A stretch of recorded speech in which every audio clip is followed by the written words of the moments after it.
In the pre-dawn darkness of August 19, 1942, at 1:17 in the morning, Colonel Kiyonao Ichiki crouched on the black sand of Taivu Point on Guadalcanal, watching 917 of Japan's most elite soldiers emerge from landing boats into the steaming jungle air.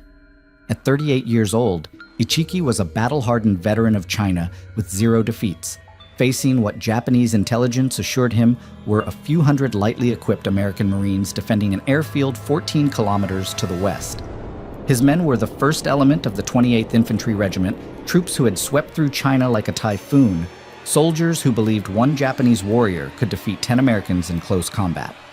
When Ichiki had received his orders at Truk Lagoon 3 weeks earlier, his staff officers had laughed at the mission briefing.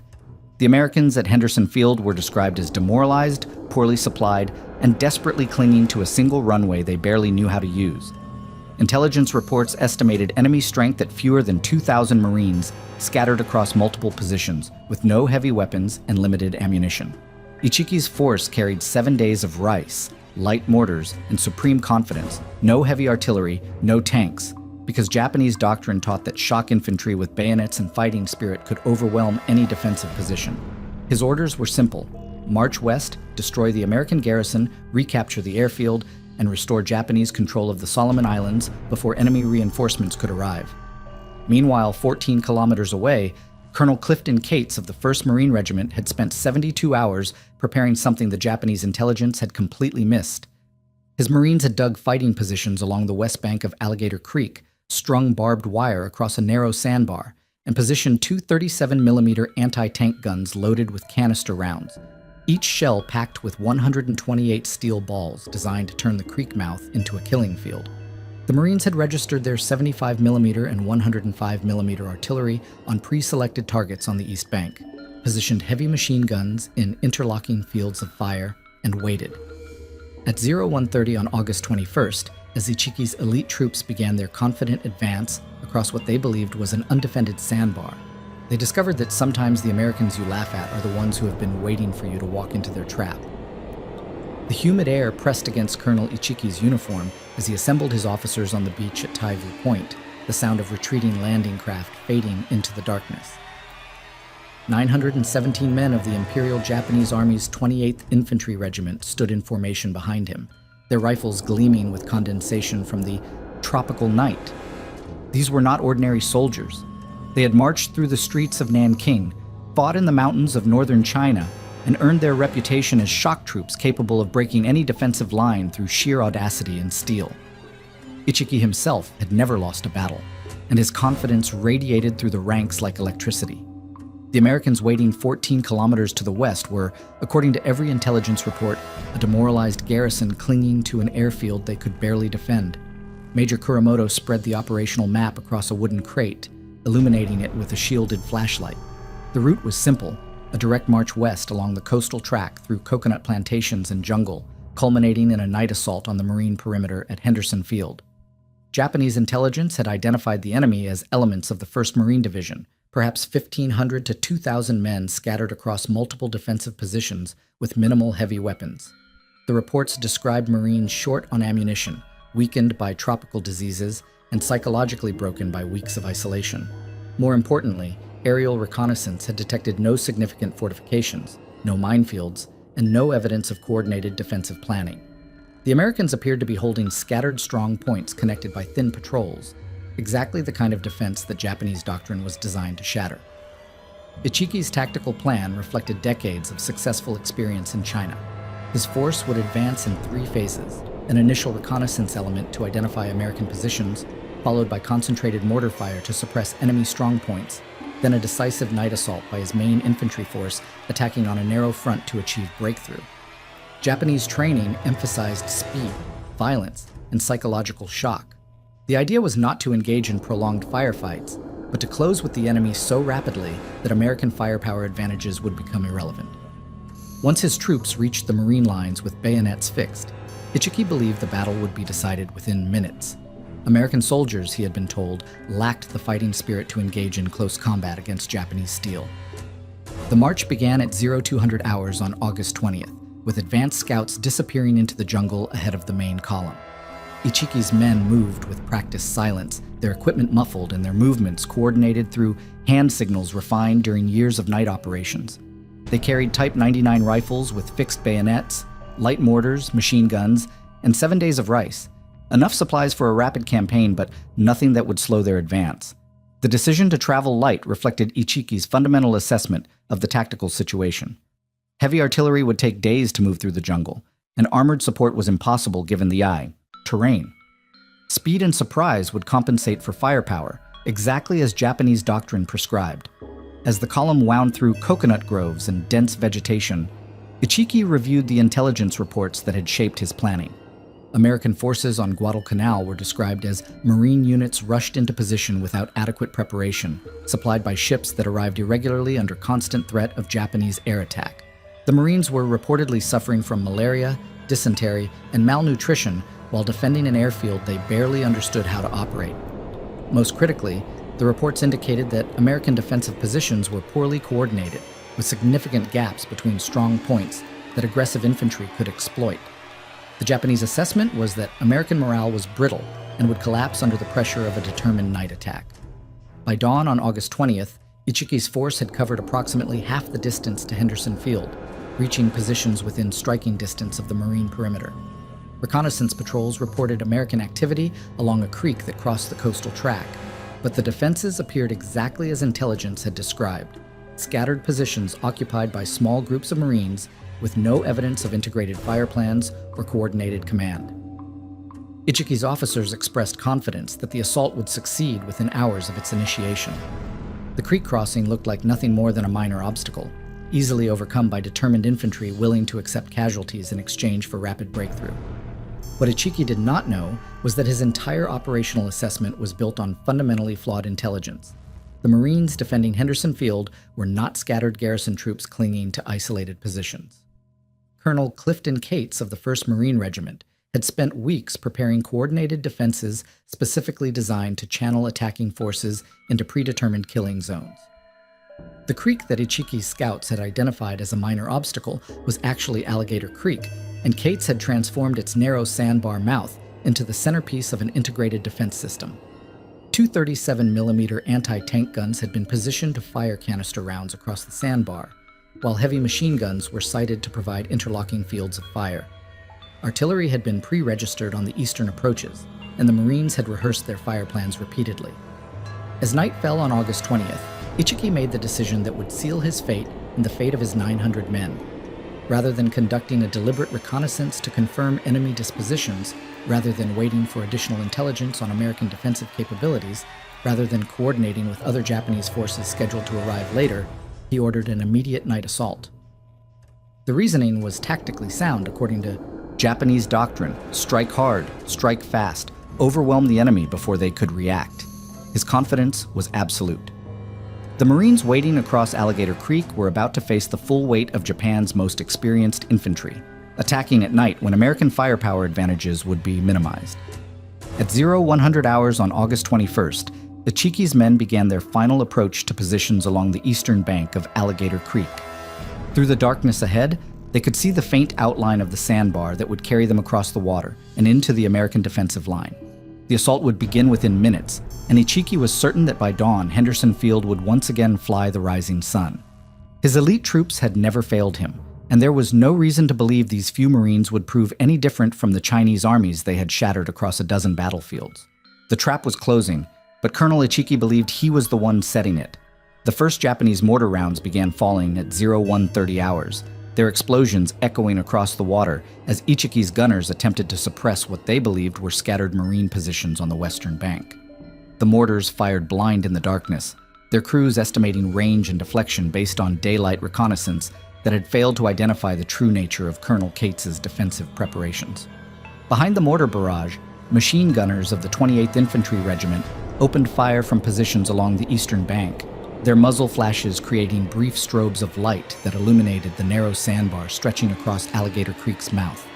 The sandbar was roughly 7 meters wide at its narrowest point, expanding to perhaps 30 meters where it met the eastern shore, creating a natural bridge that appeared to offer easy access to the American positions. What Ichiki's tactical planners had not anticipated was that the Marines had been waiting for exactly this moment.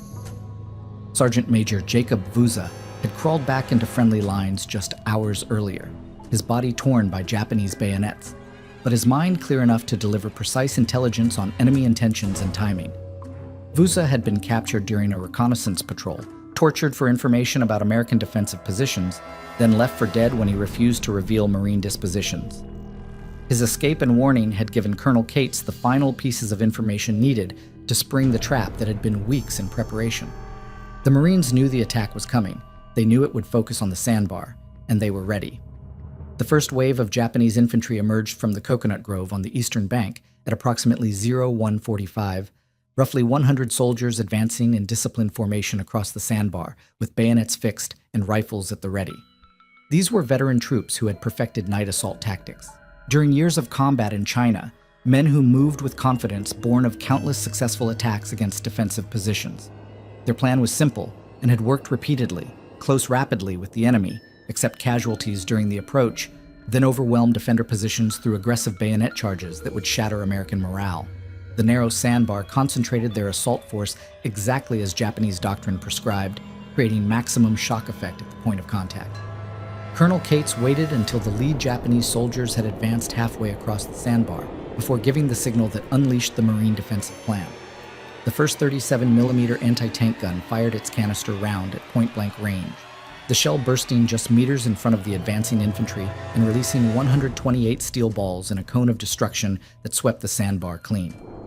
The second gun fired 3 seconds later, its canister round catching Japanese soldiers who had thrown themselves flat after the first explosion. Simultaneously, 4 heavy machine guns positioned along the western bank opened fire with interlocking fields that turned the narrow sandbar into a killing zone from which there was no escape. The effect was devastating and immediate.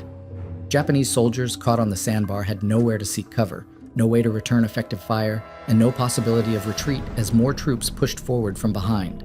The canister rounds from the 37mm guns were particularly lethal, each shell spreading its steel balls in a pattern that covered the entire width of the sandbar and extended well into the shallow water on both sides. Marines manning the heavy machine guns had rehearsed their fire plans repeatedly, adjusting their aim points to ensure that every square meter of the crossing was covered by overlapping fields of fire. The darkness that Ichiki had counted on to protect his advancing troops instead concealed the Marines' precise defensive preparations until it was too late. Within minutes, the first wave was effectively destroyed. Bodies floated in the dark water while wounded Japanese soldiers cried out from positions on the sandbar where they lay exposed to continued Marine fire. The few survivors who managed to crawl back to the eastern bank brought reports of defensive firepower far beyond anything Japanese intelligence had anticipated. Rather than scattered Marines with limited ammunition, the attackers had encountered carefully coordinated defenses with ample supplies and predetermined fire plans. The narrow sandbar that had appeared to offer an ideal avenue of approach had instead become a trap that channeled Japanese forces directly into concentrated American firepower. Ichiki's response to the failure of his first assault revealed both his tactical limitations and his fundamental misunderstanding of the situation he faced. Rather than recognizing that his intelligence had been catastrophically wrong, rather than considering that the Marines might have anticipated his attack and prepared accordingly, he attributed the setback to insufficient force concentration. His solution was to increase the size of the next assault wave while maintaining the same basic tactical approach. If 100 men could not break through American defenses, then 150 men certainly could. The idea that American defensive preparations might be fundamentally different from anything he had encountered in China did not occur to him. The second wave began forming along the eastern bank at approximately 0200 hours, this time consisting of nearly 200 Japanese soldiers organized in assault groups with concentrated firepower support. Ichiki's plan called for simultaneous attacks at multiple points along the sandbar, hoping to overwhelm Marine defensive fires through sheer numbers and dispersion. Light mortars would provide covering fire while infantry advanced, and machine gunners would suppress American positions from the eastern bank. The tactical concept remained unchanged: close rapidly with the enemy, accept casualties during the approach, then achieve breakthrough through aggressive assault. Japanese doctrine provided no alternative framework for dealing with prepared defensive positions that could not be suppressed by available firepower. At 0230, the second wave began its advance across the sandbar, moving with the same discipline and determination that had characterized Japanese infantry tactics throughout the China campaigns. These soldiers had absolute faith in their training, their weapons, and their officers, and they advanced into the Marine killing zone with the confidence of men who had never experienced tactical failure. The sandbar again became crowded with attacking infantry, their dark uniforms barely visible as they moved through the shallow water toward what they believed were demoralized American defenders waiting to be overwhelmed by superior fighting spirit. The Marine response was even more devastating than before. Colonel Cates's gunners had used the interval between attacks to adjust their aim points and coordinate their fires more precisely. The 37mm guns fired in sequence, their canister rounds creating overlapping patterns of destruction that covered the entire sandbar and extended into the water on both sides. Heavy machine guns opened fire simultaneously from multiple positions, their tracers creating intersecting streams of fire that left no space for survival. Pre-registered artillery began falling on the eastern bank, disrupting Japanese reinforcements and preventing effective supporting fire from enemy positions. By 0300 hours, the second wave had suffered the same fate as the first. Nearly 200 Japanese soldiers lay dead or dying on the sandbar and in the shallow water, while Marine casualties remained minimal. The narrow crossing that had appeared to offer tactical advantage to attacking forces had instead become a cemetery where Japanese infantry encountered American firepower they could neither suppress nor evade. Colonel Ichiki's elite troops, veterans of dozens of successful assaults, had walked into a trap that turned their greatest tactical strength into fatal vulnerability. As dawn approached on August 21st, Colonel Ichiki faced the tactical reality that his direct assault across the sandbar had failed catastrophically. Nearly 300 of his elite soldiers lay dead in the shallow water and on the narrow strip of sand that had become a killing field, while Marine defensive fires remained as intense as ever. Rather than recognizing that his fundamental assumptions about American defensive capabilities were wrong, Ichiki interpreted the situation through the lens of Japanese tactical doctrine that had never failed him in China. The problem was not that Marine defenses were stronger than anticipated, but that his attacks had been too predictable, too concentrated on a single avenue of approach.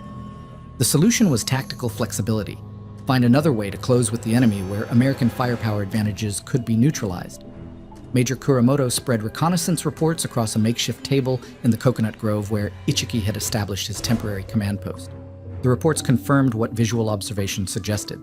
The sandbar was the most obvious crossing point, but it was not the only way to reach the western bank of Alligator Creek. To the north, where the creek met the ocean, Japanese scouts had identified shallow water that extended along the shoreline, offering the possibility of a flanking approach through the surf itself. Soldiers could wade through knee-deep seawater, using the darkness and the sound of waves to mask their movement, then emerge on the western bank behind the main Marine defensive positions. The concept appealed to Ichiki because it represented exactly the kind of innovative thinking that Japanese officers prided themselves on, turning apparent disadvantage into tactical opportunity. The flanking maneuver required careful coordination and precise timing. Ichiki would maintain pressure on the sandbar, with continued mortar fire and probing attacks to fix Marine attention on the obvious avenue of approach, while his main assault force moved north through the coconut plantation to positions where they could enter the surf undetected. The soldiers selected for the flanking attack were his most experienced veterans, men who had conducted similar operations during river crossings in China and who understood the importance of maintaining silence and formation discipline while moving through water.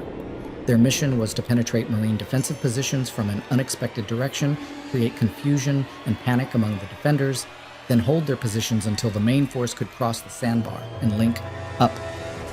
At approximately 0400 hours, roughly 150 Japanese soldiers began their movement through the surf, wading north along the shoreline in single file with their rifles held above their heads to keep them dry.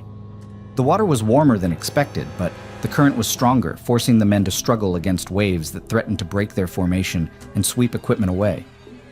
Progress was slower than Ichiki had anticipated, and maintaining unit cohesion in the darkness proved more difficult than training exercises had suggested. Still, the concept seemed sound. Marine defensive fires remained concentrated on the sandbar, indicating that the flanking movement had not been detected. What Ichiki did not realize was that Colonel Cates had anticipated exactly this tactical development. Marine defensive planning had included contingencies for flanking attacks through the surf, and observation posts positioned along the shoreline had detected Japanese movement almost immediately. Rather than engaging the flanking force while it remained in the water, Cates allowed the enemy soldiers to approach closer to shore where they would be more vulnerable to concentrated firepower. The Marines waited until the Japanese troops began emerging from the surf at approximately 0500 hours, their weapons still held high and their formations disrupted by the difficult movement through the waves.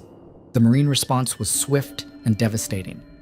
Heavy machine guns positioned to cover the northern approaches opened fire as the Japanese soldiers struggled to transition from water to land, catching them at their most vulnerable moment when they were neither fully in the surf nor established in defensive positions on shore. The first bursts of machine gun fire cut down the lead elements before they could even lower their rifles, while artillery fire began falling among troops still wading through the water. The flanking attack that Ichiki had planned as a tactical masterstroke became another killing field where Japanese infantry found themselves exposed to American firepower, with no possibility of effective response. By 0530, the flanking attack had collapsed completely. Bodies floated in the surf while scattered survivors attempted to withdraw back toward the coconut grove, many of them wounded and unable to maintain formation discipline. The tactical innovation that was supposed to demonstrate Japanese adaptability and superior tactical thinking had instead resulted in another catastrophic failure that further depleted Ichiki's available forces. More critically, the failure of the flanking maneuver convinced Colonel Cates that the Japanese attack was losing momentum and presented an opportunity for the Marines to seize the tactical initiative. Lieutenant Colonel Leonard Cresswell had been monitoring the battle from his position with the 1st Battalion, 1st Marine Regiment, positioned upstream from the main defensive line. As reports came in of the failed Japanese flanking attack and the continuing carnage on the sandbar, Cresswell recognized that Ichiki's force was becoming increasingly desperate and disorganized. The time was right for a counterattack that would exploit Japanese tactical confusion and prevent any possibility of enemy reorganization. His plan was aggressive but carefully coordinated. Cross Alligator Creek upstream from the Japanese positions, then attack south along the eastern bank to envelop the enemy force from behind. At approximately 0600 hours, Cresswell's Marines began their crossing of Alligator Creek at a point roughly 1 kilometer upstream from the sandbar battle. The crossing was unopposed because Ichiki had concentrated all his remaining forces near the creek mouth, leaving his flanks undefended.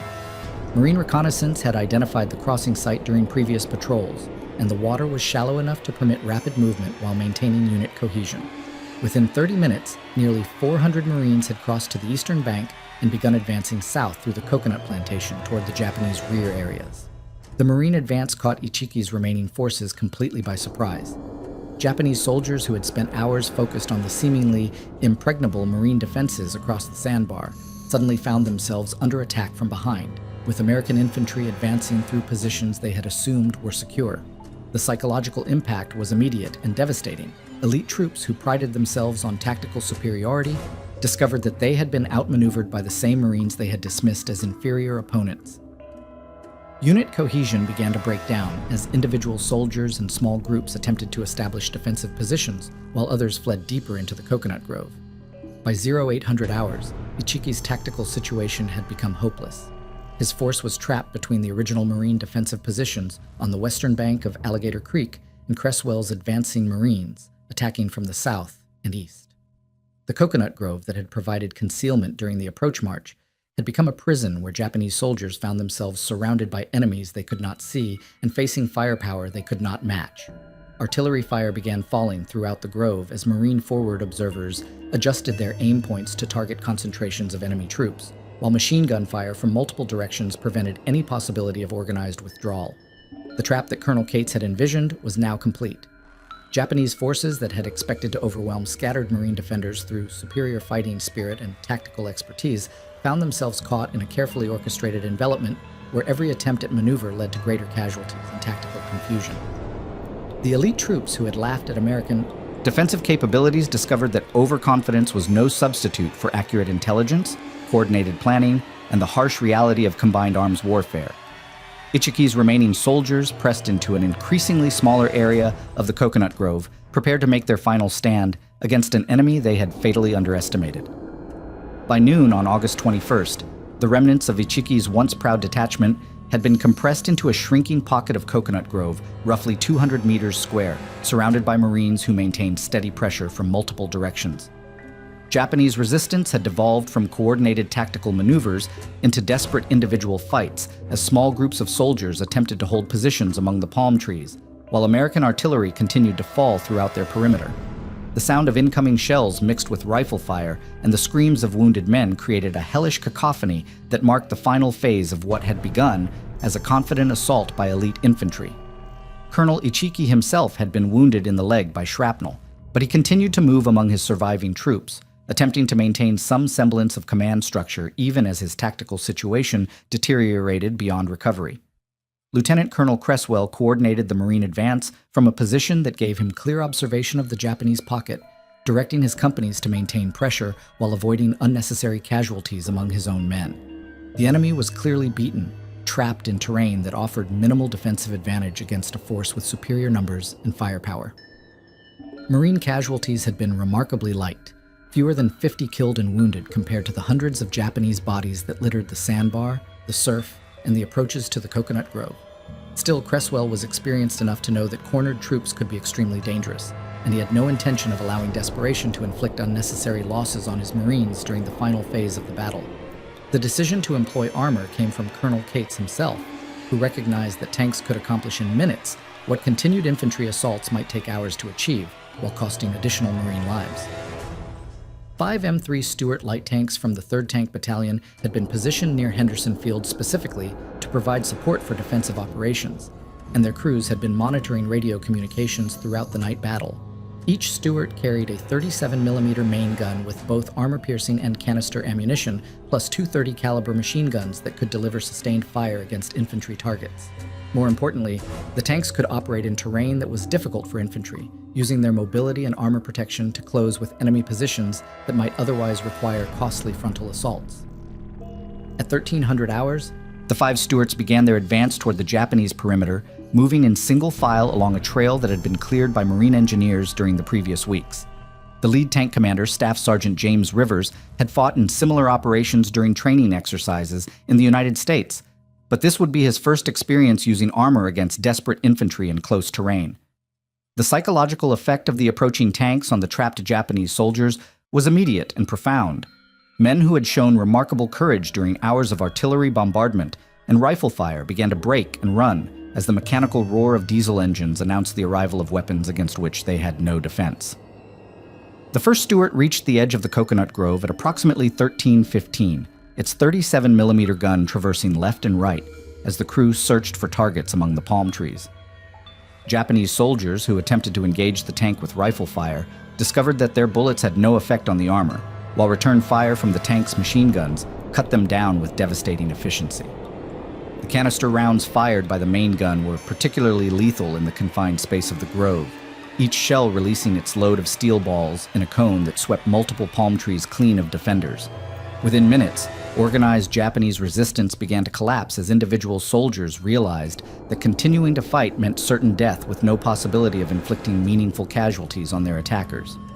The scene that unfolded over the next hour would remain burned into the memories of every Marine who witnessed it.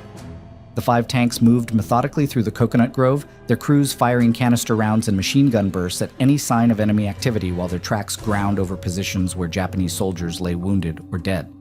Some enemy troops attempted to surrender, but the combination of language barriers, battlefield confusion, and the psychological state of men who had been fighting desperately for survival meant that few prisoners were taken.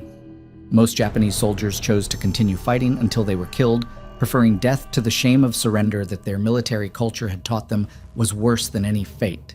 The tanks' tracks left distinctive impressions in the soft earth of the coconut grove, but more disturbing were the remains of Japanese soldiers who had been too wounded to move out of the way of the advancing armor.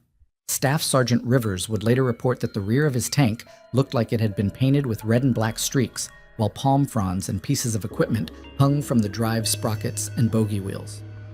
The other tank commanders reported similar experiences, describing the sound of bodies being crushed under their tracks as unlike anything they had encountered during training. The clinical efficiency of armored warfare, so effective in open terrain against enemy vehicles, became something far more visceral and disturbing when employed against infantry trapped in confined spaces. General Alexander Vandegrift arrived at the battlefield late in the afternoon, accompanied by his staff and several war correspondents who had been documenting the Guadalcanal campaign. His first observation upon seeing the aftermath of the tank attack was the comment that would become infamous among Marines who had participated in the battle. Looking at the rear of the Stuart tanks, with their tracks clogged with human remains and their armor plates streaked with blood, Vandegrift remarked that they looked like meat grinders that had been used to process something far more grim than food. The comment captured both the mechanical efficiency of the final assault and the human cost of Ichiki's tactical miscalculations. By 1700 hours on August 21st, organized Japanese resistance had ended completely. The coconut grove fell silent except for the occasional rifle shot as Marines eliminated the last scattered defenders and began the grim task of counting enemy dead. The sandbar at the mouth of Alligator Creek was covered with Japanese bodies, many of them still wearing the equipment they had carried so confidently during their night march from Taivu Point. The surf continued to wash additional corpses ashore, soldiers who had been killed during the failed flanking attack and whose bodies had drifted with the tide throughout the day. The casualty count, when finally completed, revealed the scope of Ichiki's disaster. Of the 917 men who had landed at Taivu Point 3 days earlier, approximately 774 to 800 were confirmed dead, with only 15 taken prisoner. Most of the prisoners were men who had been too severely wounded to continue fighting, and who had lost consciousness before they could commit suicide or make final attacks against their captors. Marine casualties numbered 41 killed and several dozen wounded, a ratio that demonstrated the devastating effectiveness of prepared defensive positions against attacking infantry, regardless of the attacker's reputation or fighting spirit. Colonel Ichiki's body was found near his command post in the center of the coconut grove, apparently killed by canister fire from one of the Stuart tanks during the final assault.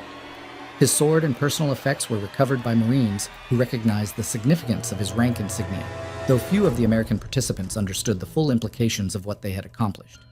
They had not merely defeated another Japanese attack, they had shattered the myth of invincible Japanese infantry and demonstrated that elite troops armed with superior fighting spirit were no match for coordinated defensive firepower, accurate intelligence, and sound tactical planning. The trap that had begun with careful preparation and patient waiting had closed with mechanical precision, leaving the elite forces who had laughed at American Marines scattered across a battlefield that would be remembered as one of the most lopsided infantry defeats of the Pacific War. The silence that settled over Alligator Creek on the evening of August 21st was broken only by the sound of waves washing against the sandbar and the occasional cry of wounded men who had not yet been found among the palm fronds.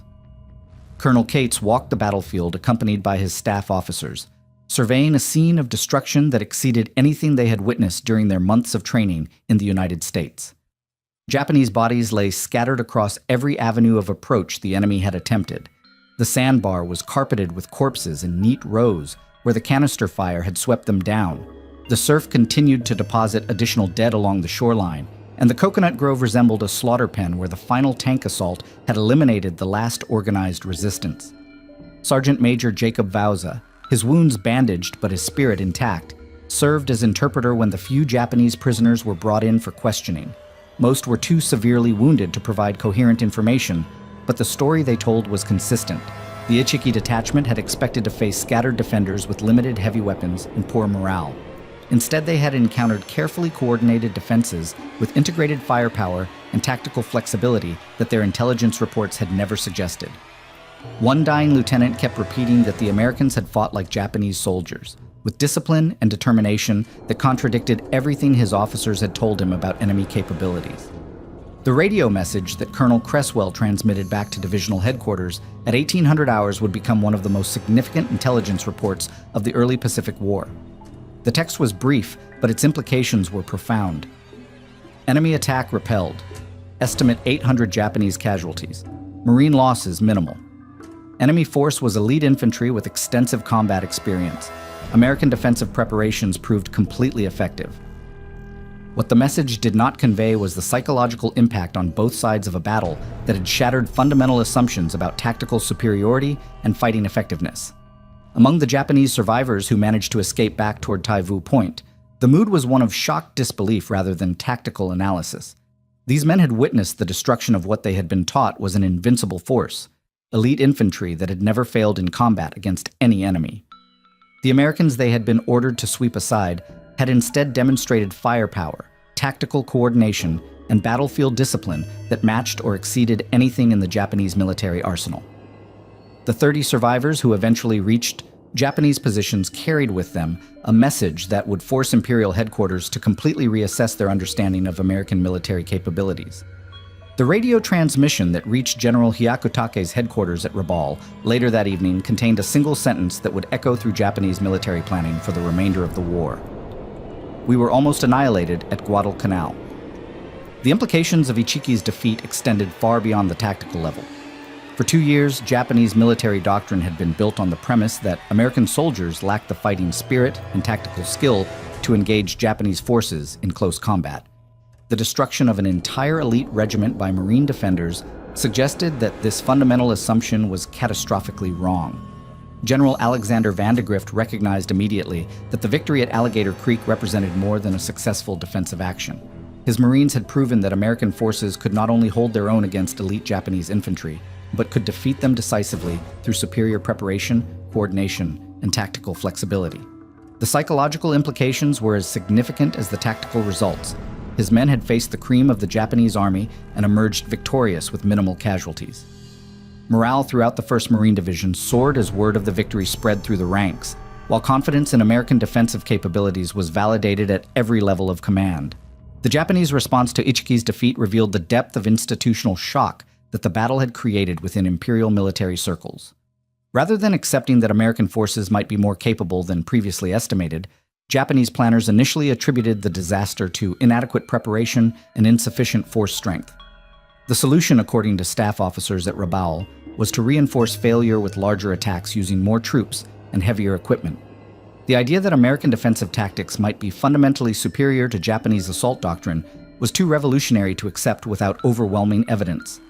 Colonel Cates spent the days following the battle analyzing every aspect of the Marine defensive performance, searching for lessons that could be applied to future operations.